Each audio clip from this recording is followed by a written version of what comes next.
site in just a few short months now before that multi-site in the south, Norwalk, will get launched. And what we've been doing over the course of these last months is just kind of talking about the different ministry opportunities as it relates to multi-site that you might be able to want to get involved in. Maybe God's tugging on your heart. And over the course of these last several months, we've looked at kids celebration and student ministry and our greeting fusion team. Today we'd like to talk a little bit about our worship team. So I'm going to step up here and give Charles a microphone. You know, it was one of those things that surprised me a little bit last night when I was talking to you, Charles, that you've been on staff now for about 3 years. Yeah. And it just seems like so much longer, in a very good way. But you came on staff to come alongside of what Donna was doing very capably and leading this very important part of our ministry. But I really believe there are people right here in this building that might have some gifts, some talents, and want to express it on the worship team. So let me ask you a few questions. What are we looking for in a worship team member? Well, really, it boils down to just a couple of things. The first and foremost is obviously, you can tell even just by this morning, the people we have on this stage are passionate about the Lord. They love Jesus with all their heart. And I don't suppose you can tell, but I don't think they can control it. It just comes out.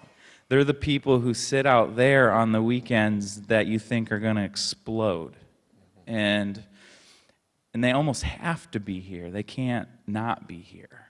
So we just really want people on a journey with Christ, at some point in a journey, that is just willing to take that next step to serve Him. And then the second part of that is some skill as well. Skills in what areas?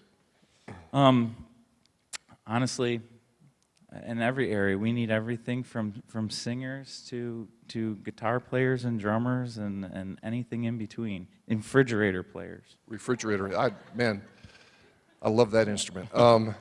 You know, multi-site's going to be launching here in just a few months, like I said. And how does that affect the worship team? Well, obviously, with 2 campuses, we need double the teams.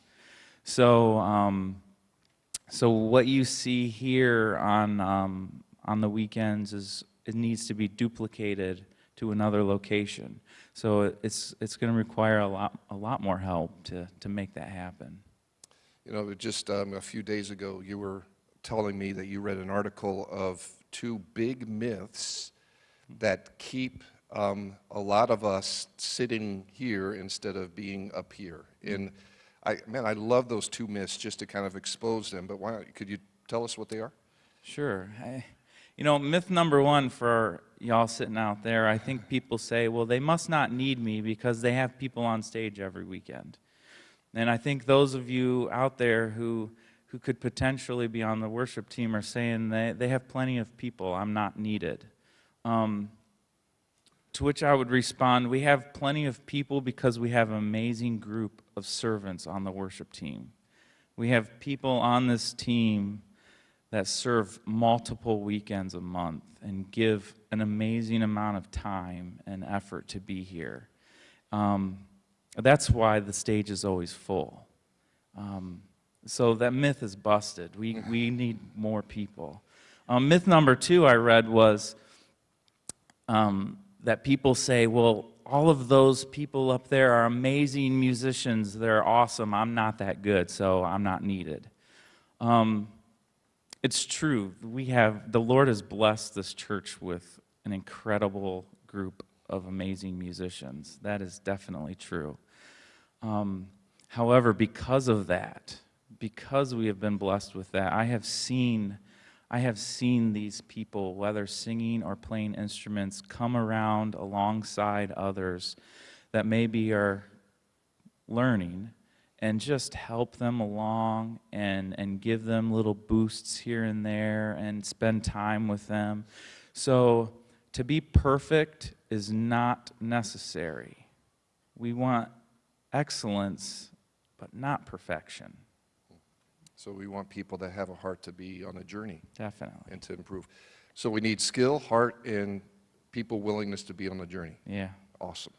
How would somebody just get more information, not just to sign up for the rest of their life, but just to kind of maybe take the next step in exploring? Sure. You know, it's as easy as on the back table in the atrium after the service. I believe Susie will be back there, and we have some applications. You could take an application, you could fill it out. It essentially is nothing more than giving us a little background to even what skills you may have, to what experience you may have.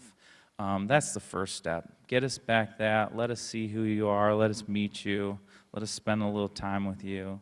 And then it would progress from there. We would need to hear you sing or play or whatnot. But first step, get an application. Let us find out about you and get to know you a little bit. Okay. Is there an audition process like American Idol? And which one of you are Simon? Yeah, well, Donna Simon. I'm kidding. The most gracious person on our staff. Yeah. We're buying that. Yeah.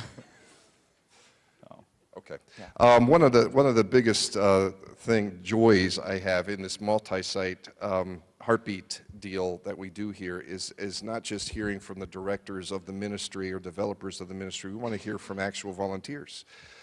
We want to hear a little bit about their doorway into that ministry, and then what keeps them into that ministry, keep going in that ministry. So we have a few people here. Yeah, I mean, first I just wanted to introduce you all to Kevin Ward. He's, well, I won't say who you are. You can say who you are. How you got on the team, your pathway to get on the team, why you're on the team, that sort of thing. Well, when I started coming to the chapel when I was 9, when I would come into service, playing the drums was always just like the coolest thing to see, and I always wanted to do that. So I got involved in youth ministries, playing drums for them for junior high and senior high. And then God just gave me the opportunity to play up here, and it's just a great honor to play with so many other great musicians and just playing for the Lord. Thanks, Kevin. Another member of our team is Mary Ann, and I just wanted you to hear from her because she's in the choir and sings. And so the same question, Mary Ann, what is the doorway that brought you onto the team, and why are you here? What keeps you here? I was invited this summer. I was in a Bible study with Diane Schertz down there, and she kept every week, you got to join the choir, you got to join the choir, and I did. And what keeps me here, it is an absolute joy to practice with these people, to be in a group of people that have the same focus, that just want to bless and worship God. And it is not a struggle. It is not a sacrifice of time. It is such a joy. They'd have to work to keep me off. And I have a friend over here, Jeff Eller, who's been a part of our drumming team for, several years now.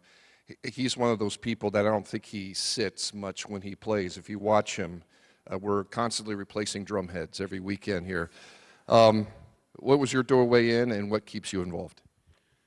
Well, some of you know that occasionally Reg will be on the worship team, and I just thought I might have the opportunity to play with Reg when he pulls out his plastic guitar. Okay, thank you for sharing. No,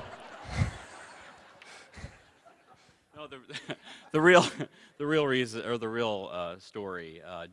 Todd Nielsen, actually, Pastor Todd, I've known him for years, and he actually encouraged me to get involved. And originally coming here, moving here from the Akron area, had the opportunity to play in a Christmas service, and that was kind of the beginning of things. And I just want to say that worship just kind of brings a deeper meaning and joy, and just love doing it. It's the only, it's a real fulfillment, and it's a type of music that, there's a deeper meaning to it than any other type of music to play. Thank you so much, Jeff. So if God's tugging at you, we would love to talk to you in the atrium at the table after the service. Thank you, Charles.